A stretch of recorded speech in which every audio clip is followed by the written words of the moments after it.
good evening to you. Welcome to ABC4 News at 6. I'm Brian McElhatton. And I'm Sarah Murphy. We want to thank you for joining us here on ABC4 tonight. Our top story, a Utah judge is starting the process of deciding if the children's book author Kouri Richins will face trial for her husband's death. The multi-day hearing for Richins, who's accused of poisoning and killing her husband Eric, is underway. Our Annika Johns was in court today and has this report.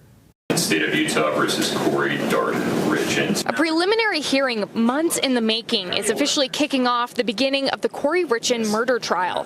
Do you solemnly swear the testimony you're about to give in the matter before the court to be the truth, the whole truth, and nothing but the truth, subject to the pains and penalties of perjury? Yes, I do. Starting at 11:30 a.m., the first witness to take the stand was Detective Driscoll, who's the head investigator on the case. Richins' defense, represented by Wendy Lewis and Catherine Nestor, dived into questions regarding where detectives believe Richins received the lethal drugs. Detectives believe Richins' housekeeper, Carmen Lauber, supplied Kouri with drugs, giving her pills on 3 separate occasions. She had procured some type of prescription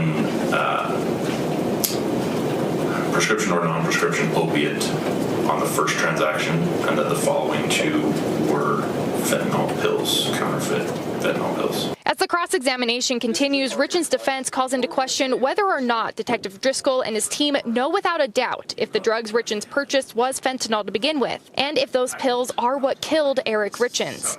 Can you say with certainty that the pills that Ms. Lauber allegedly gave to Ms. Richins are the pills that were taken by Eric Richins, or what pills that were taken, if any pills were taken by Eric Richins?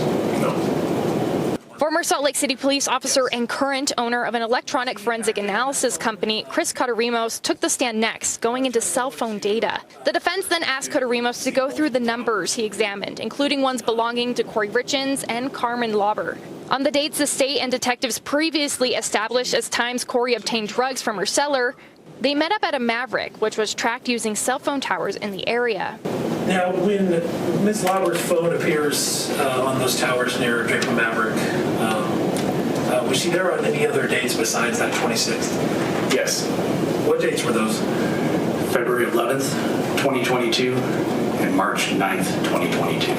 Third witness to take the stand is forensic accountant Brooke Carrington, who was tasked with reviewing bank records belonging to Richins and her late husband, including the known records of Eric looking to divorce Richins and the creation of a living trust and will of which Kouri was not the beneficiary. Was there something dramatically different about the trust situation as before?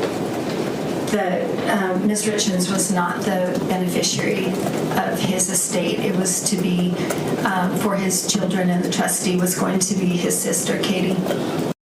That was our Annika Johns reporting there, and we will continue to keep tabs on the trial against Kouri Richins. We'll make sure we cover every development inside and outside the courtroom, both on the air and, of course, always online at abc4.com.